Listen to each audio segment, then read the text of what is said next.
राधे भक्तजनों, श्री वृंदावन खंड प्रथम अध्याय। सनंदन का गोपों को महावन से वृंदावन में चलने की सम्मति देना और ब्रजमंडल के सर्वाधिक महात्म्य का वर्णन करना।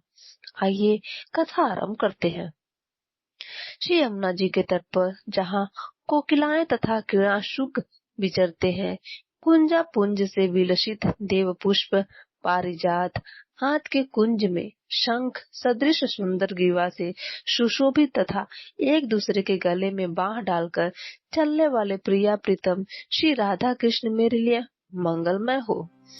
मैं अज्ञान रूपी रतौंधी से अंधा हो रहा था, जिन्होंने ज्ञान रूपी अंजन की शलाका से मेरी आंखें खोल दी है। उन श्री गुरुदेव को नमस्कार है। श्री नारद जी कहते हैं, राजन, एक समय की बात है, ब्रज में विविध उपद्रव होते देख नंदराज ने अपने सहायक नंदो, उपनंदो, वृषभानु वरुण तथा अन्य बड़े बूढ़े गोपों को बुलाकर सभा में उनसे कहा।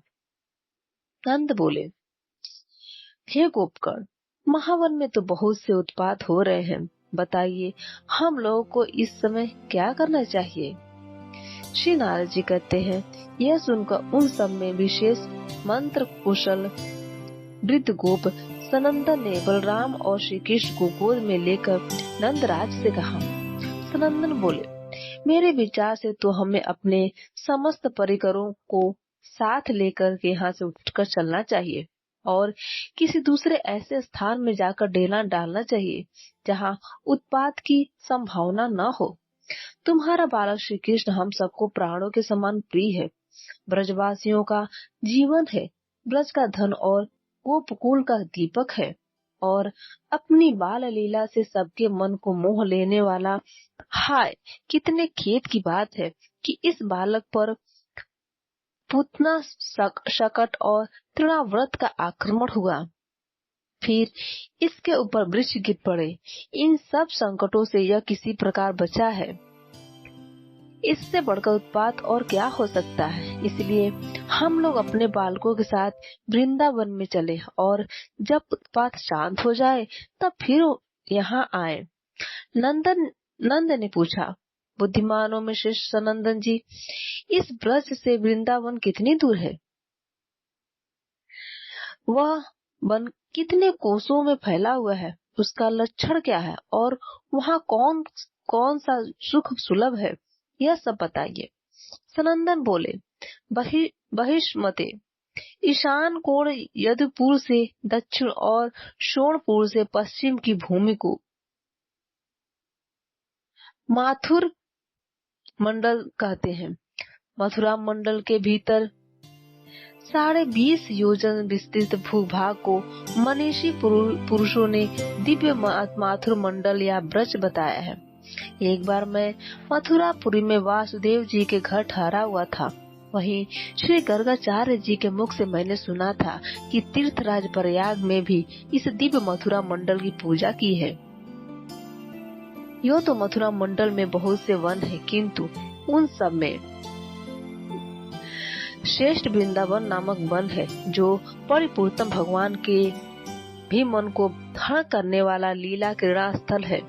वैकुंठ से बढ़कर दूसरा कोई लोक न तो हुआ और न आगे होगा। केवल एक वृंदावन ही ऐसा है जो वैकुंठ की अपेक्षा भी परात्पर है, यानी कि परम उत्कृष्ट है, जहाँ गोवर्धन नाम से प्रसिद्ध गिरिराज विराजमान है, जहाँ कालिंदी के तट पर मंगलधाम पुलीन है, जहाँ बृहत सानु यानी बरसाना पर्वत है, जहाँ नंदीश्वर गिरी शोभा पाते हैं, जो 24 कोस के विस्तार में स्थित तथा विशाल काननों से आवृत है, जो पशुओं के लिए हितकर, गोपियों गौओं के लिए सेवन करने योग्य तथा लता कुंजों से आवृत है। उस मनोहर वन को वृंदावन के नाम से स्मरण किया जाता है। नंद जी पूछा, सनंदन जी, तीर्थराज प्रयाग ने कब इस ब्रज की पूजा की है? मैं यह जानना चाहता हूँ। इसे सुनने के लिए मेरे मन में बड़ा कौतूहल उत्कंठा है। सनंदन बोले, नंदराज, पूर्व काल में नैमितिक प्रलय के अवसर पर एक महान दैत्य प्रकट हुआ जो शंखचूड़ के नाम से प्रसिद्ध हुआ। वह वेद द्रोही दैत्यराज समस्त देवताओं को जीतकर ब्रह्मलोक में ले गया और वहां सोते हुए ब्रह्मा के पास से वेदों की पोथी चुरा कर समुद्र में जा घुसा। वेदों के जाते ही देवताओं का सारा बल चला गया। तब पूर्ण भगवान यज्ञेश्वर श्री हरि ने मत्स्य रूप धारण करके नैमित्तिक प्रलय के सागर में उस शंखचूड़ के साथ युद्ध किया। महाबली दैत्य शंख ने श्री हरि के ऊपर शूल चलाया, किंतु साक्षात श्री हरि ने अपने चक्र से उस शूल के सैकड़ों टुकड़े कर दिए। तब शंख ने अपने सिर से भगवान विष्णु के वक्षस्थल में प्रहार किया, किंतु उसके इस प्रहार से परात्पर श्री हरि विचलित नहीं हुए। उस समय मत्स्य रूपधारी श्री हरि ने हाथ में गदा लेकर महाबली शंख रूपधारी उस दैत्य की पीठ पर आघात किया। गदा के प्रहार से वह इतना पीड़ित हुआ कि उसका चित्त कुछ व्याकुल हो गया, किंतु पुनः उठकर उसने सर्वेश्वर श्री हरि को मुक्के से मारा। तब कमल नयन साक्षात भगवान विष्णु ने कुपित हो अपने चक्र से उसके सुदृढ़ मस्तक को सिंह सहित काट डाला। हे ब्रजेश्वर, इस प्रकार शंख को जीतकर देवताओं के साथ सर्वव्यापी श्री हरि ने प्रयाग में आकर वे चारों वेद ब्रह्मा जी को दे दिए। फिर संपूर्ण देवताओं के साथ उन्होंने विधिवत यज्ञ का अनुष्ठान किया और प्रयाग तीर्थ के अधिष्ठाता को बुलाकर उसे तीर्थराज पद पर अभिषिक्त कर दिया। साक्षात अक्षय वट को तीर्थराज के लिए लीला छत्र सा बना दिया। मुनि कन्या गंगा तथा सूर्य सुता यमुना अपनी तरंग रूपी चामरों से उसकी सेवा करने लगी।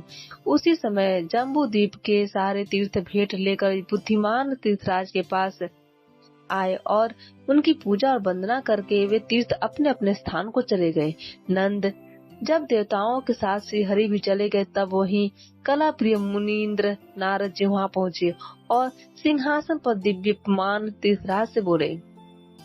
श्री नारद जी ने कहा, महातपस्वी तीर्थराज, निश्चय तुम समस्त तीर्थों द्वारा विशेष रूप से पूजित हो। तुम्हें सभी मुख्य तीर्थों ने यहाँ कर भेंट समर्पित की है, परंतु ब्रज के वृंदावादि आदि तीर्थ यहाँ तुम्हारे सामने नहीं आए।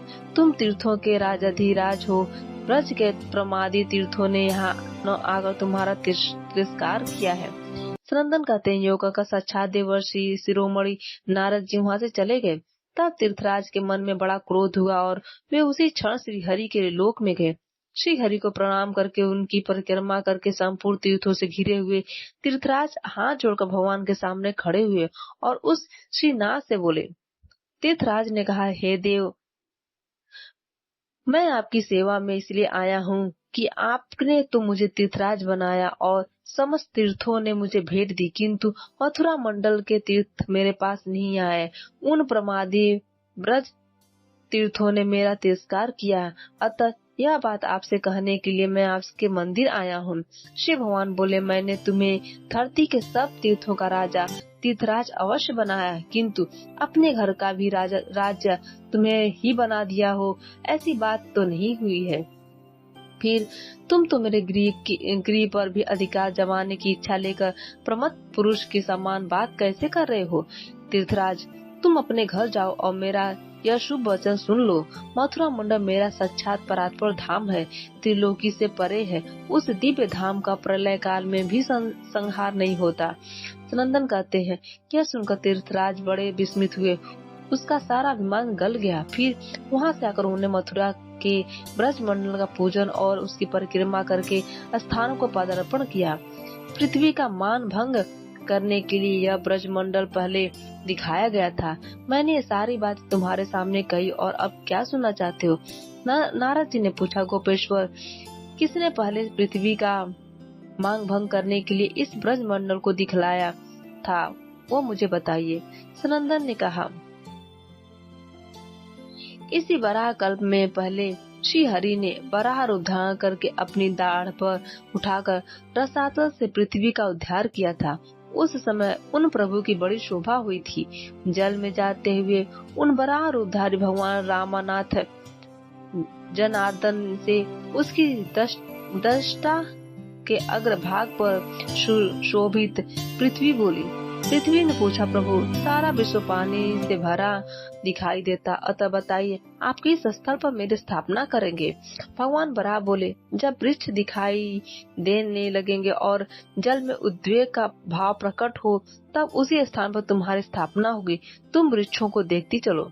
पृथ्वी ने कहा, भगवान स्थावर वस्तुओं की रचना तो मेरे ही ऊपर हुई है, क्या कोई दूसरी भी धरनी है? धारणामयी धरती तो केवल मैं ही हूँ। सनंदन जी कहते हैं, यो कहते हुए पृथ्वी ने अपने सामने जल में रहने मनोहर वृक्ष देखे। उन्हें देखकर पृथ्वी का अभिमान दूर हो गया और वह भगवान से बोली, देव किस स्थल पर ये पल्लव सहित वृक्ष विद्यमान है? यह दृश्य मेरे मन में बड़ा आश्चर्य पैदा कर रहा है। यज्ञपते प्रभु इसका रहस्य बताइए। भगवान बराह बोले, नितिम्बनी यह सामने दिव्य माथुर मंडल दिखाई देता है जो गोलोक की धरती से जुड़ा हुआ है। प्रलय काल में भी इसका संहार नहीं होता। सनंदन बोले, यह सुनकर पृथ्वी को बड़ा विस्मय हुआ, वह अभिमान शून्य हो गई। अतः महाबाहुनंद यह ब्रज मंडल समस्त लोगों की से अधिक महत्वशाली है। ब्रज का महात्म्य सुनकर मनुष्य जीवन मुक्त हो जाता है। तुम माथुर ब्रज मंडल को तीर्थराज प्रयाग से भी उत्कृष्ट समझो। आज की कथा यहीं पर समाप्त होती है।